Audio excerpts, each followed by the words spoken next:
A warm welcome to The World Today. I'm Amarachi Ubani. Here are the stories coming up within the hour.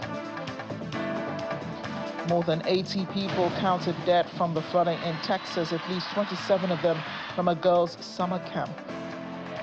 U.S. President Donald Trump calls former Doge director Elon Musk a train wreck who's gone off the rails following the announcement of Musk's new political party. Past BRICS countries condemn Trump's threat to increase tariffs on countries that support the so-called anti-American policies of BRICS. Let's begin The World Today. More than 80 people have been confirmed dead, among them at least 27 girls from Camp Mystic, a girls' summer camp in Kerr County in Texas. More storms are expected in the region over the next 24 to 48 hours, with flood alerts in place until evening today. President Donald Trump signed a major disaster declaration on Sunday for Kerr County as questions have been raised about whether adequate flood warnings were provided. Analysts say factors such as weather patterns and wind patterns in geography and topography contributed to the floods.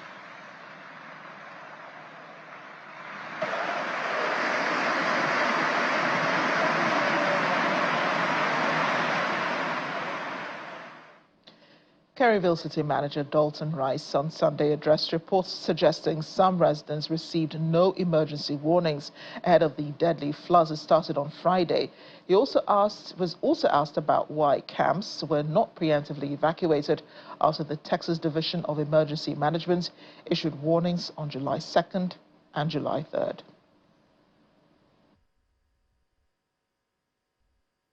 As of 1:30, we have recorded 68 deceased in Kerr County. Among those who are deceased, we have 40 adults and 28 children. 18 adults are pending identification and 18 adults are pending identification and 10 children are also pending identification. Once again, pending identification are 18 adults and 10 children. At present, there are 10 Camp Mystic campers unaccounted for and 1 counselor. We continue to offer our condolences to those affected, and we will work tirelessly until we reunite them with their families. Our entire focus at this time is on the search and reunification efforts for those who remained unaccounted for. That is where our energy, our resources, and our attention are directed. Nothing is more important than bringing comfort and clarity to those who are waiting and grieving. We know questions are being asked about the emergency notification, and while it is not the time to speculate, local and regional partners are committed to a full review of the events and systems in place. At the appropriate time, we will take clear steps to strengthen our future preparedness. And when you looked at the National Weather Service notification, when you look at that map showed Kerr County kind of in the northeast corner, and that spread all the way through San Angelo. So there's a lot of information. That's a wide area that must be addressed. And so as we're preparing for it, unfortunately the rain hit at the most inopportune time and right in the most inopportune areas where the North and South Fork hit.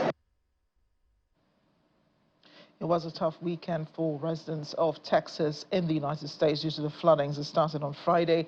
A while ago, America's Homeland Security Secretary Kristi Noem said she was not aware of any breakdown in emergency systems in relation to the Texas floods. According to her, the National Weather Service put out the alerts when they received them, and unfortunately, in many places in our country, we have flash floods like this that do occur, and the notification was proactive and out there. Noem says the National Weather Service under President Donald Trump has been working to put in new technology and a new system because it has been neglected for years. Our correspondent Maria Bird has been monitoring the situation in Washington. The state of Texas is recovering from catastrophic floods, as at least 80 people have died, as the governor warns of more rain to come. As the death tolls are in connection with the floods that struck central Texas early Friday, according to officials. The tolls included at least 28 children in Kerr County, where 10 girls and 1 counselor from Camp Mystic are still unaccounted for.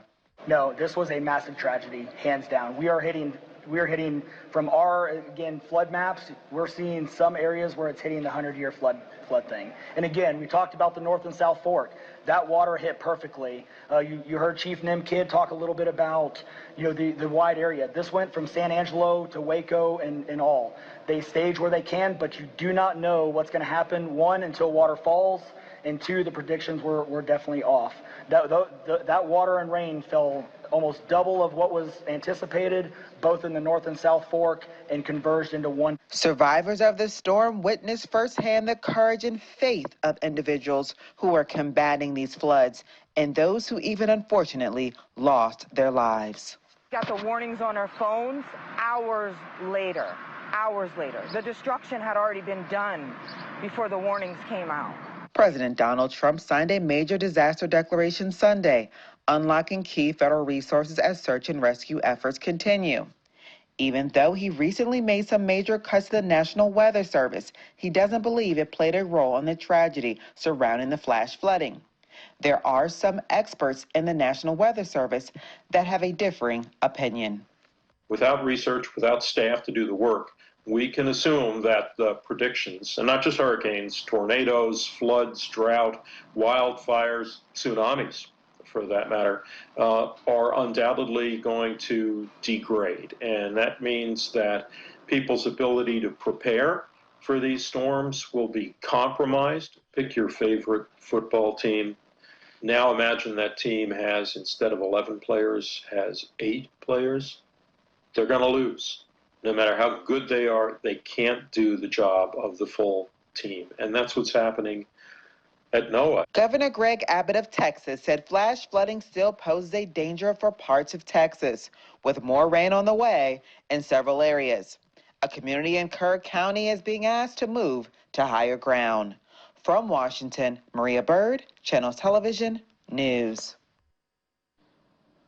Maria joins us now from Washington. Maria, why is there disparity in what sort of federal assistance has been deployed to Texas? Well, unfortunately, I think that as we've heard, the type of disaster that occurred here was very unexpected.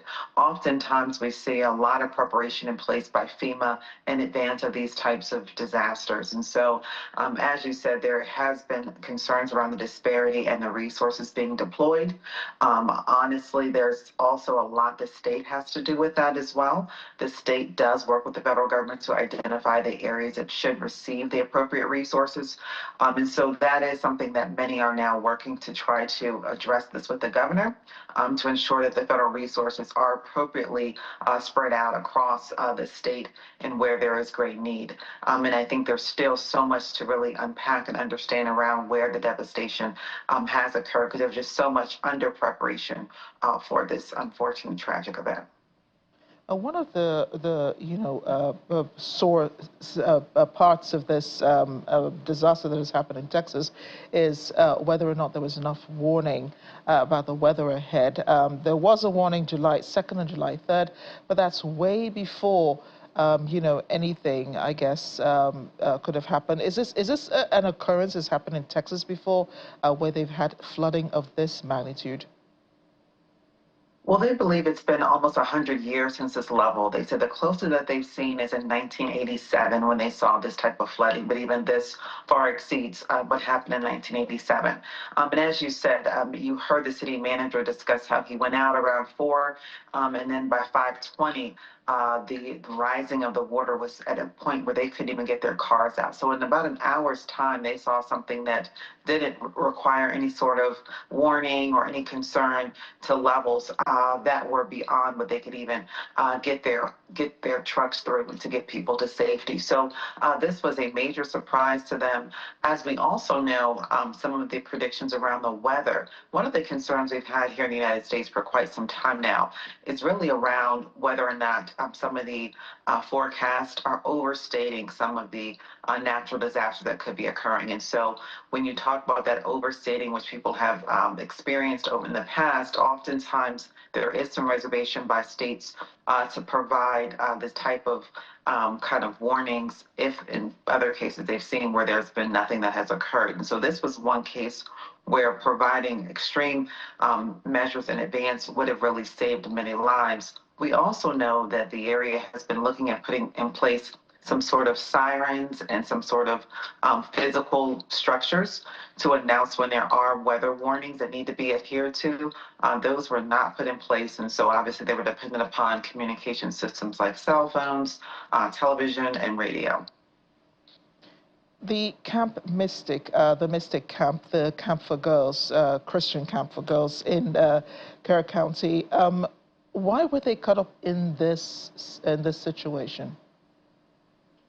Well, unfortunately, Camp Mystic was in an area that the water rose rapidly. As they were trying to get girls out of the camp, people couldn't even get there in time. You hear stories of counselors busting through the actual areas where they were staying to try to get girls out. But with these types of flood levels and obviously the currents that obviously could really take someone out very quickly, this was one of the very tragic points of this. And knowing where Camp Mystic is located, there is lots of water in that area, rivers in that area.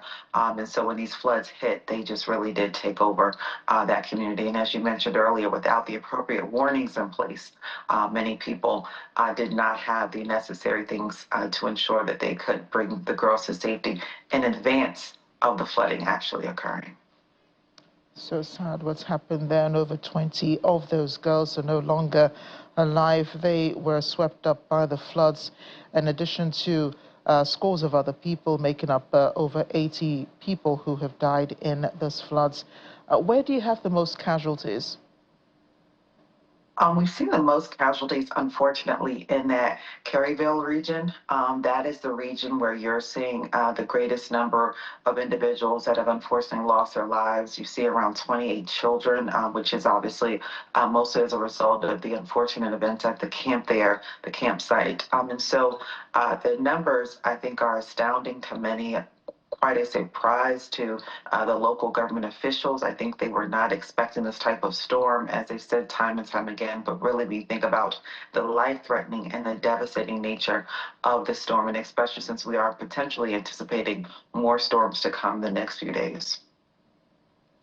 And as authorities focus on recovery now, because there are hopes of finding any individuals alive in the storm is, gradually fading, fast fading, I should say. Let's talk about the communities that are rallying support, and we've seen some of them online. They're providing drinking water, hot food, in some instances clothing, just a few of the necessities that people might need following such a disaster. Yeah, so the recovery efforts are key and critical, especially when you talk about this short window of time between this last storm and what could be another storm coming. We also know that we are dealing with times where we're in the summer months, so heat becomes an issue as well. Individuals being able to, when you don't have any electricity, things of that nature, to try to ensure that wherever you are, you do have some sort of cooling facility, but also many homes have been destroyed.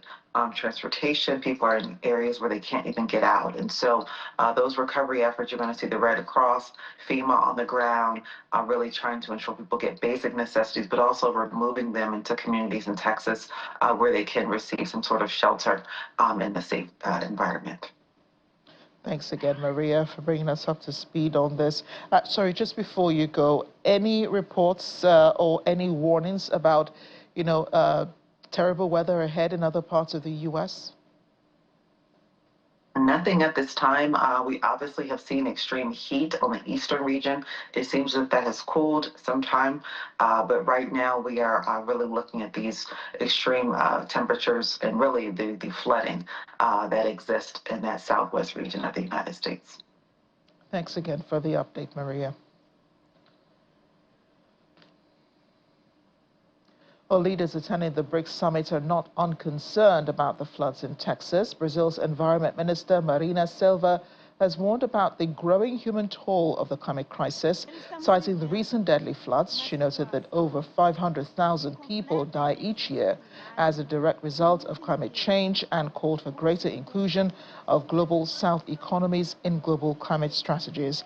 She also presented Brazil's initiative, the Tropical Forest Forever Fund, which aims to mobilize over $50 million in private resources to reward the preservation of forest reserves. The proposal is part of a broader partnership between 6 developing and 6 developed countries focused on financing climate action.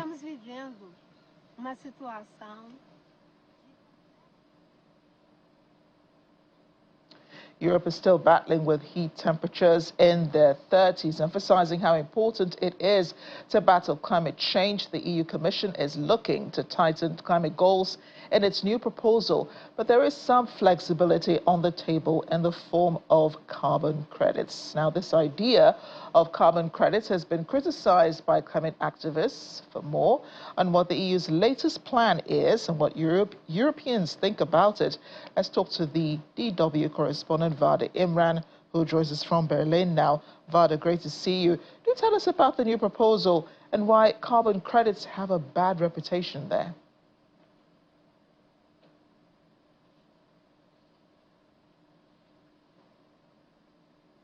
Thanks for having me. Yes, the current heat wave that has engulfed Europe has reminded people how this region is the fastest warming part of the world. And it brought the focus back to climate change and the impact on people. Now this latest EU proposal, which follows the same pattern as existing climate goals, offers one extra flexibility: carbon credits. If this proposal is passed, EU countries would be able to purchase carbon credits in different parts of the world to offset up to 3% of their own emissions. What this means is that from the year 2036 onwards, Germany, for example, could purchase carbon credits from a tree planting project in Indonesia. And this would count as offsetting Germany's own emissions. Now, activists and scientists have several issues with this, primarily because it doesn't stop European countries from emitting. They just offset it on paper with a project somewhere else. And often these projects don't materialize or only exist on paper or don't really have high counting standards. So it's all a bit dodgy. Yeah, and I'm wondering, what Germany's stance is on this. Germany is quite in support of the EU's plan to add flexibility to climate goals. Climate activists say that it was actually pressure from Paris and Berlin and obviously industrial lobbyists to introduce these carbon credits bit in the proposal. Within Germany, there seems to be a ton of support for this offsetting plan in political circles. The leading coalition of CDU and SPD threw its weight behind this proposal even before the coalition was elected. And it's also popular in France. There are reports suggesting that France wants to use up to 10% of their own emissions to be offset through these carbon credits in the future. So there does seem to be support for this in political circles. Vada, what about European citizens and other member states? What is their perspective on this? Yeah, so talking about European citizens, a new survey that was just released at the top of this week shows that 85% of Europeans interviewed believe climate change is a massive, serious problem and tackling it should be a direct priority. 77% of the respondents said that the cost of damage due to climate change is much higher than the investment needed for net zero emissions. All this to say that people living in Europe have marked this as a top priority time and again, but member states here have other things on their mind. Now, for example, Czech Republic and Poland are concerned about climate targets, blaming economic and energy security concerns. Italy and Hungary are worried about the impact of decarbonizing their heavy industries. Meanwhile, others, like Denmark, that have embraced green policies for a long time, are welcoming it. Mm-hmm. Pretty interesting situation, isn't it, Vada? Thanks again for joining us on the program. U.S. President Donald Trump has hit out at former close ally Elon Musk over the multi-billionaire's plan to launch a new political party. Well, Trump said to reporters on Sunday, "I think it's ridiculous to start a third party. It's always been a two-party system, and I think starting a third party just adds to the confusion." After teasing the idea for weeks, Musk posted on X over the weekend that he had set up the America Party to challenge the Republican and Democratic Uniparty. Trump and Musk were former close allies, with the Tesla boss leading the Department of Government Efficiency, DOGE, which is tasked with helping to cut federal spending. Musk has repeatedly criticized government policies that increase the U.S. national debt. On Sunday, he said that while the new party may back a presidential candidate at some point, the focus for the next 12 months is on the House and the Senate. Trump also posted on his Truth Social platform on Sunday, "I am saddened to watch Elon Musk go completely off the rails, essentially becoming a train wreck over the past few weeks." A former DOGE director is not the only one who has a bone to pick with President Trump. So do Extinction Rebellion climate activists who stormed Apple's Fifth Avenue store in New York City in an act to protest against what they describe as complicity in crimes against humanity. Demonstrators targeted Apple CEO Tim Cook and the company's alleged ties to President Trump, accusing Apple of aligning with an administration that has dismissed climate change as a hoax. Activists inside the store carried out Extinction Rebellion banners and yelled, "Tim Cook spent $1 million on Trump's inauguration. He could use to cozy up to the Trump regime during their crimes against humanity." Apple is complacent. Donald Trump is complacent with the climate crisis. We must divest from these big tough. They pretend to be a climate leader while it supports the regime that is abolishing the EPA and opening coal plants. Tim Cook spent $1 million on Trump's inauguration. He continues to cozy up to the Trump regime during their crimes against humanity. Look, people in my home state of Texas are dying right now in floods. And Apple supports this regime that calls climate change a hoax. Apple claims to support climate action. Apple claims to be good for the environment, and they continue to support climate denial and ice raids on your community.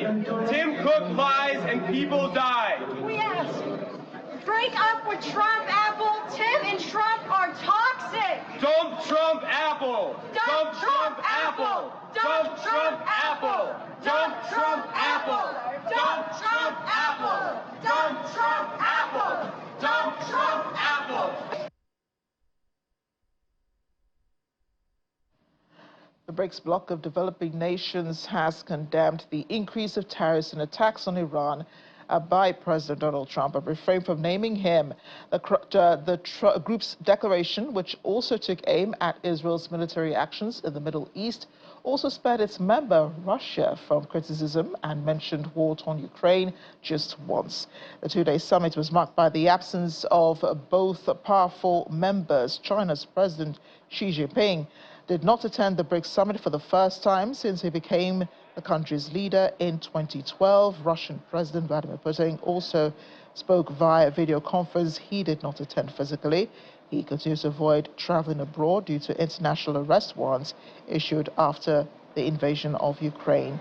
In an indirect swipe against the United States, the group's declaration raised serious concerns about the rise of tariffs, which it said were inconsistent with WTO rules. The BRICS added that those restrictions threaten to reduce global trade, disrupt global supply chains, and introduce uncertainty. Trump, in a post on his social media platform, said any country that aligns itself with what he termed the anti-American policies of BRICS will be levied an additional 10% tariff.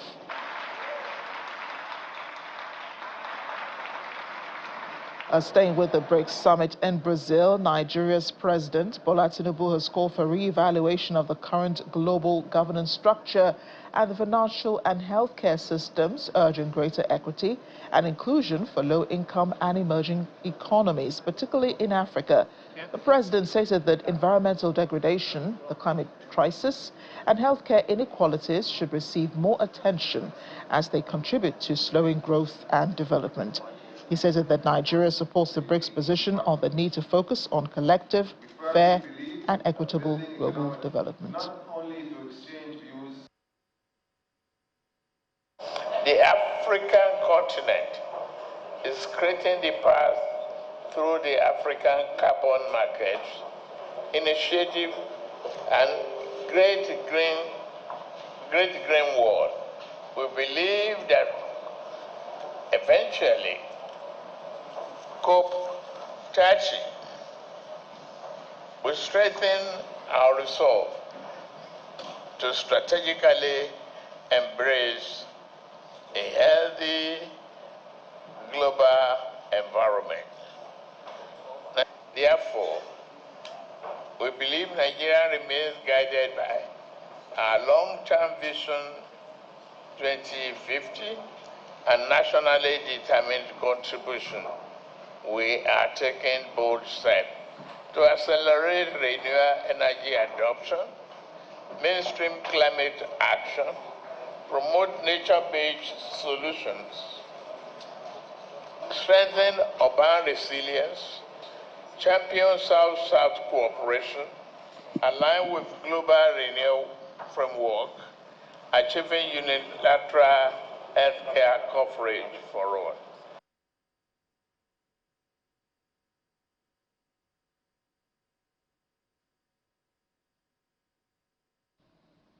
Nigeria's participation in the BRICS meeting, despite being a partner country without voting rights, is a positive development that could deepen relations with BRICS countries. This was stated by former Nigerian ambassador to Burundi, Ambassador Elijah Onyeagba, during an interview on our Foreign Affairs program, Diplomatic Channel. He says President Bola Tinubu has been actively promoting agriculture at the ongoing BRICS summit in Brazil. I've seen a picture of a meeting going on, a bilateral meeting with President Lula and some of his ministers as well as governors there.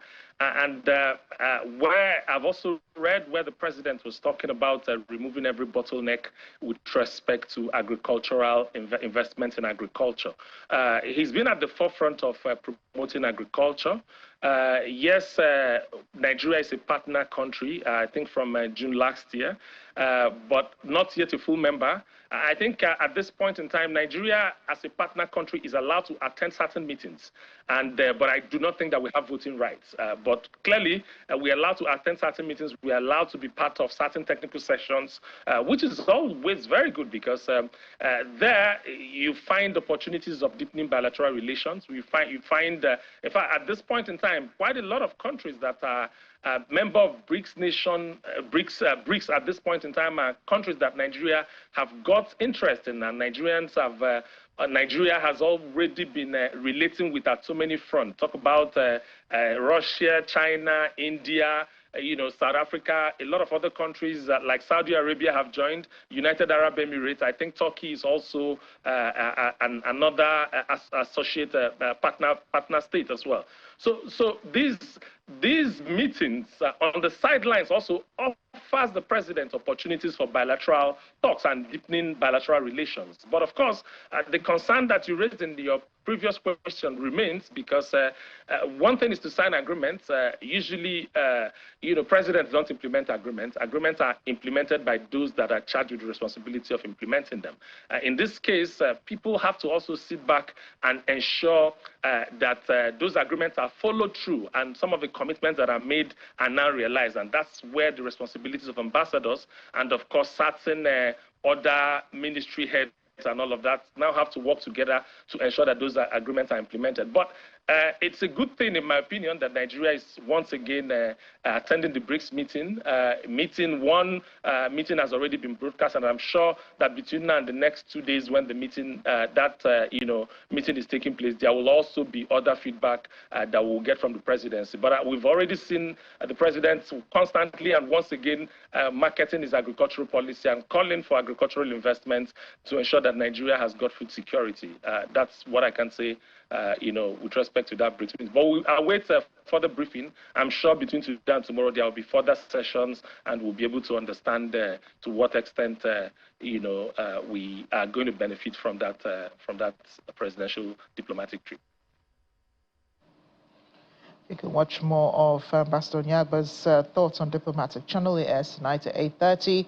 on Sky 515 in the UK and at 11:30 p.m. on DSTV channel 420. You can watch it on the playlist on Channels Television on YouTube.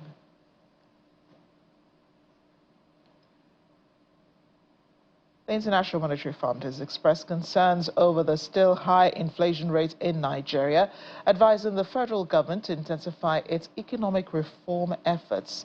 In a country-focused article released today, titled How Nigeria Can Unleash Its Economic Potential, the fund noted that current challenges such as high inflation, widespread poverty, and weak infrastructure continue to hinder growth despite ongoing policy shifts. Now, although it acknowledged the efforts of President Bola Tinubu's administration, it, however, expressed concern that inflation remains stubbornly above 20%. Earlier, my colleague Ini John McQuarrie had a chat with Head of Economic Advisory Services, Anderson, about it. Josh Bamfo discussed why Nigeria should not celebrate just yet, as gains have yet to benefit all Nigerians, with food insecurity and poverty on the rise.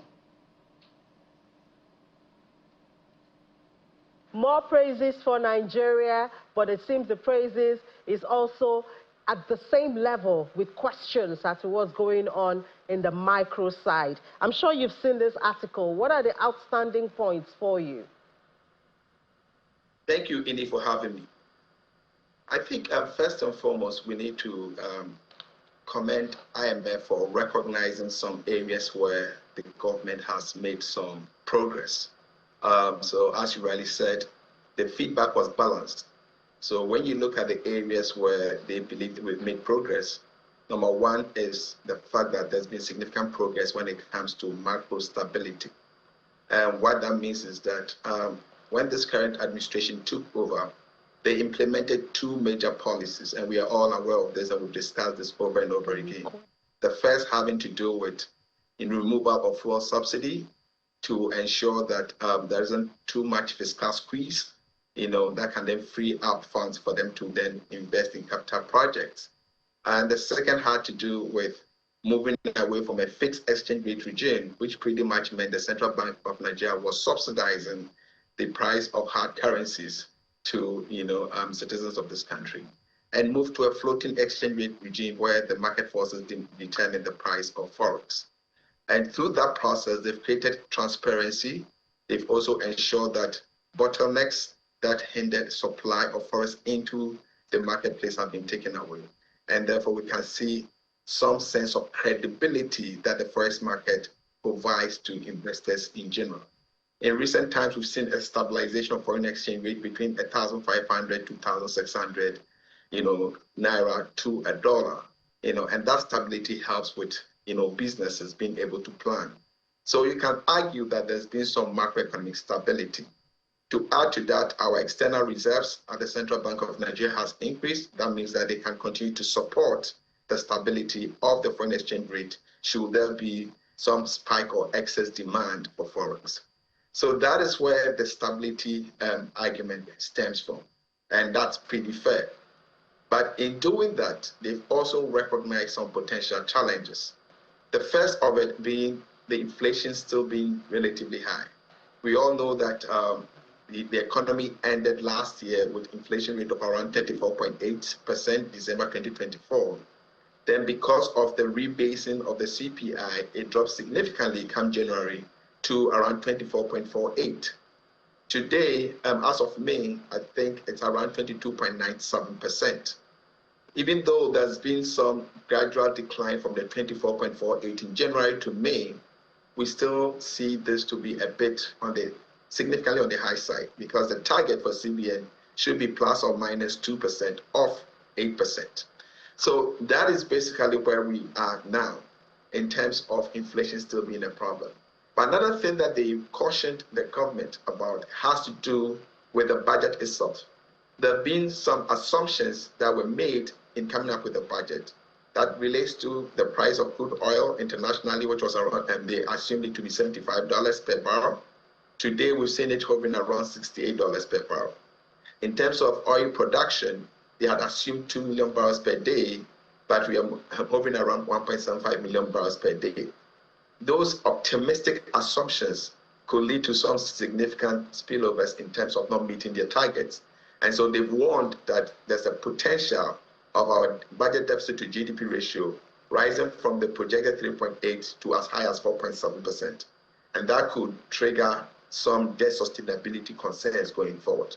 So this is another area that they caution the government about, and it's important that the government is willing to relook those assumptions and make the necessary changes. The other part has to do with the social net, poverty being high and how they can intervene and support those who've been impoverished due to the adverse consequences of some of the policies that were implemented 2 years ago. So those were some of the highlights of the recommendations or the issues identified by the AMF. Yeah, so, and they advise the Nigerian government to review the 2025 budget. Now, we've been talking about this for a bit. You've talked about, of course, the oil prices, which is a major threat. The budget has a target of $75, but now we see oil prices about 66, 65 at its best. And now we have OPEC increasing outputs at even more than expected for the month of August. That means the price is likely to drop even further. So when they give the advice of reviewing the budget, does that mean there'll be another round of budget presentation and adjustments and all of that? Or how can this be approached? So I think based on the response from the Minister of Finance, I think there was a clear recognition that, the assumptions were, a bit optimistic, especially the one that we don't have control over, which is the crude oil price. So clearly, I think there was some admission by the Minister of Finance that they will relook into that. The other aspect, which has to do with the crude oil production, the response I got was that we're going to work hard to increase production to the target that we set. The question is, are they going to be able to achieve that, move from, let's say, 1.7 million barrels per day to the 2 million barrels per day target? For me, that is where the challenge is, because I don't think there was a clear admission by the Minister of Finance that the 2 million barrels per day target that they set were too ambitious and it's not achievable. So I think there's going to be some review as to whether they're going to review down the output target. That's a bit questionable. Yeah, well, I guess if it's not reviewed, we're going to leave the budget. We're going to leave the budget maybe not so impactful. Because I even wanted to ask, at this time, I think we have about 2 or 3 budgets running.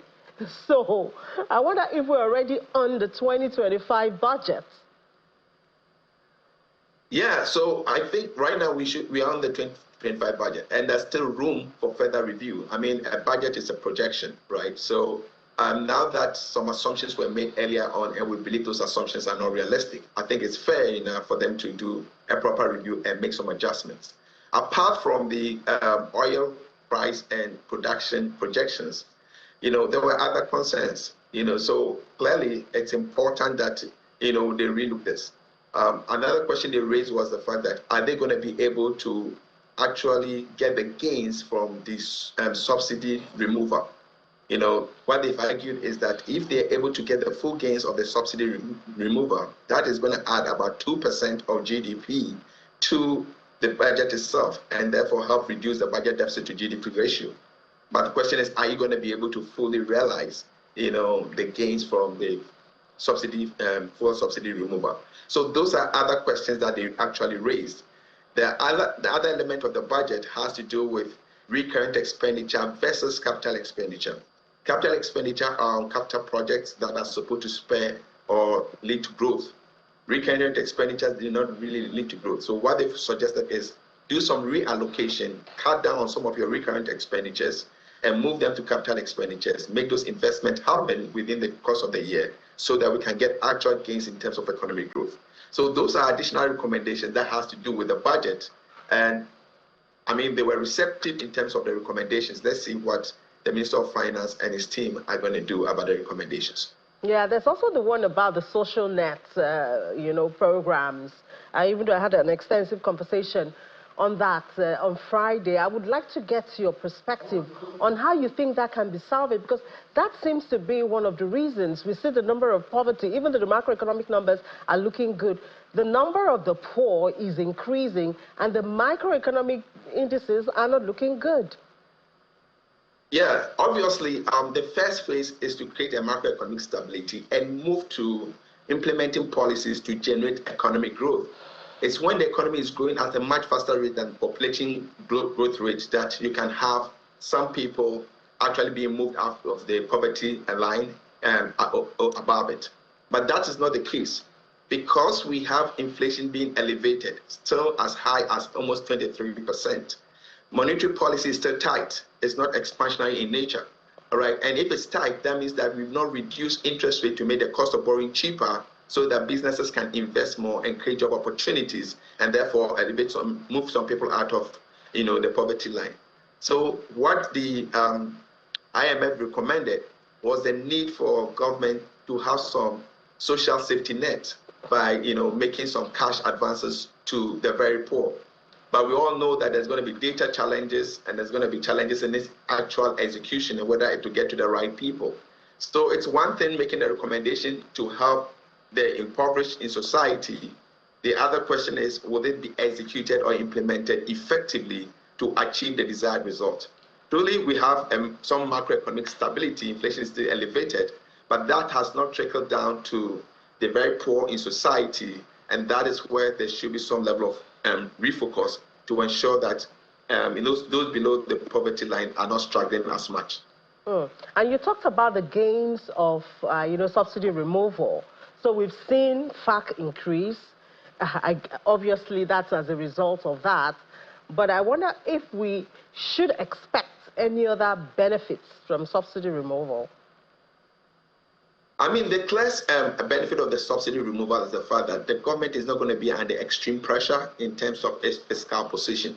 I mean, the concerns we had prior to its removal was the fact that government was spending so much to subsidize, cost of fuel to the masses, but there were leakages in the process, and people weren't getting the full benefit of it. And that wasn't even sustainable in terms of the subsidy. So government had to take it off. Now, the potential benefit is now that we have some wiggle room in terms of fiscal space, how do we use those savings and reallocate those savings to the sectors of the economy that can actually drive economic growth and benefit the nation as a whole? But if there are also leakages in terms of the use of the subsidies that we've been able to save, then that is problematic. You've tried to solve a problem, but you weren't able to use the solution to create opportunities for the nation as a whole. So it's going to be a big question in terms of how the government can demonstrate that those savings are real and they've actually been reallocated to sectors that are more productive and beneficial to the economy as a whole.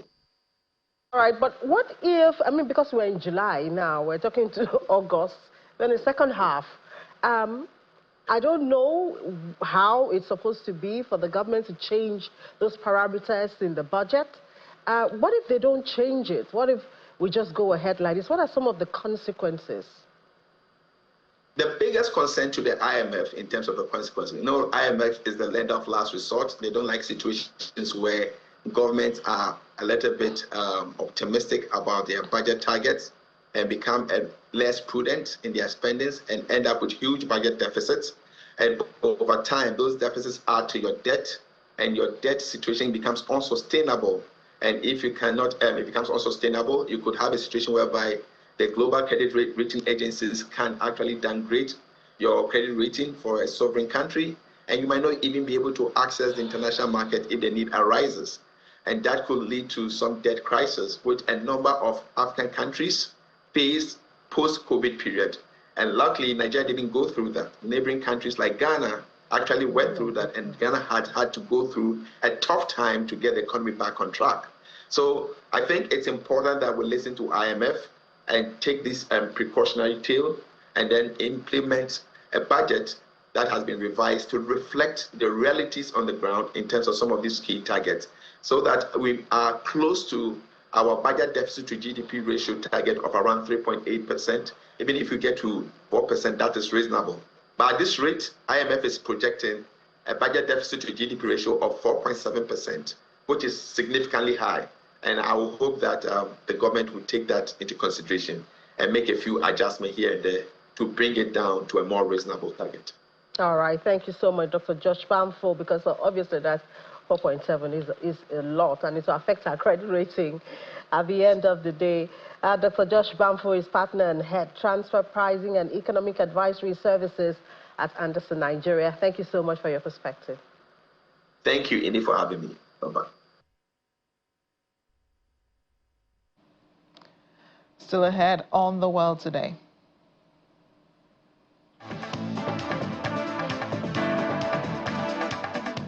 King Charles honors Miss Marianne Kikelomo Oduton with an award for voluntary service in England. Please stay with us.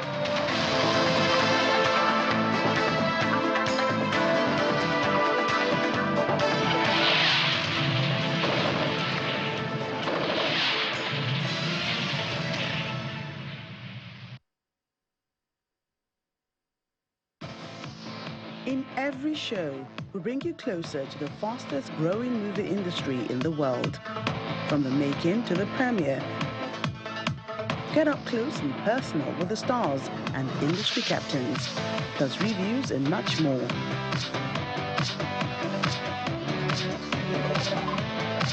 Nollywood Uncut, every week at these times.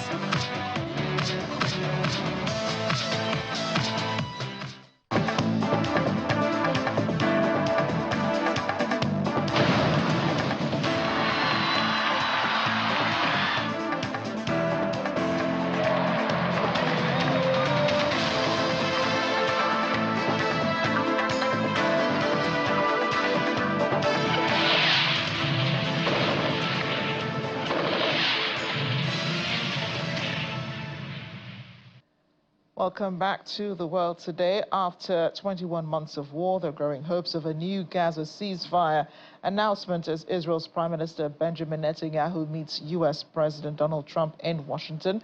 Trump previously told reporters he had been very firm with Netanyahu about ending the conflict and that he thought we'll have a deal this week.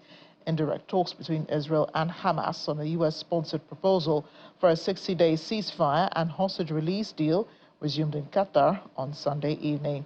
However, it is unclear whether key differences that have consistently held up an agreement can be overcome. Australian woman Erin Patterson has been declared guilty of murdering 3 relatives with a toxic mushroom lunch. The jury found that 50-year-old Patterson was guilty of attempted murder of the sole guest who survived the beef Wellington meal in 2023. Patterson's much-watched trial in the small Victorian town of Morwell heard evidence suggesting she had hunted down death-cap mushrooms sighted in nearby towns before trying to conceal her crimes by lying to police and disposing of evidence. Her legal team had argued she unintentionally foraged lethal fungi, then panicked upon accidentally poisoned family members that she loved. The jury ruled that she did it intentionally. A British teenager jailed in Dubai for having sex with a 17-year-old girl has been released and is back in the UK.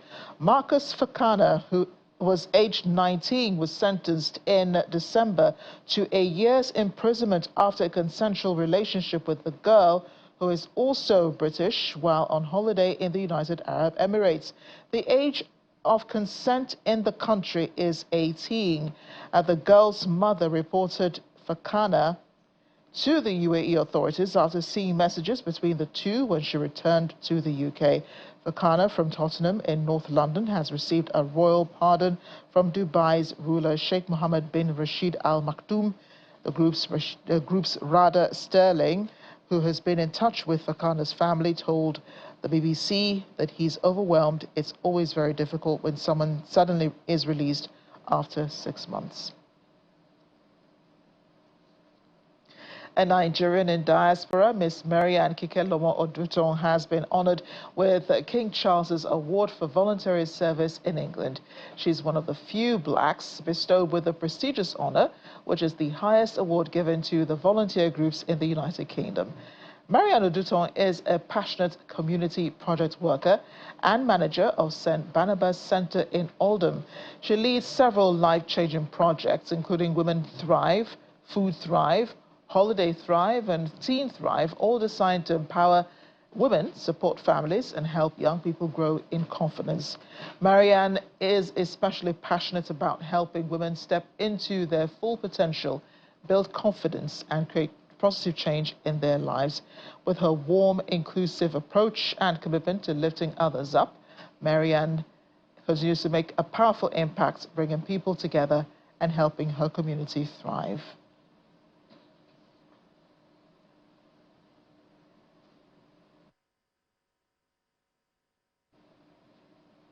We end the program in Australia, in Adelaide, lit up over the weekend for the Illuminate Festival, a winter celebration of light, technology and art. Major city landmarks were transformed with interactive projections and digital installations, drawing large crowds despite the chilly weather. Tourism officials say the festival is expected to boost local businesses and attract thousands of visitors throughout the month of July. The event is held annually in Connor Country and runs until the end of the month with both free and ticketed displays.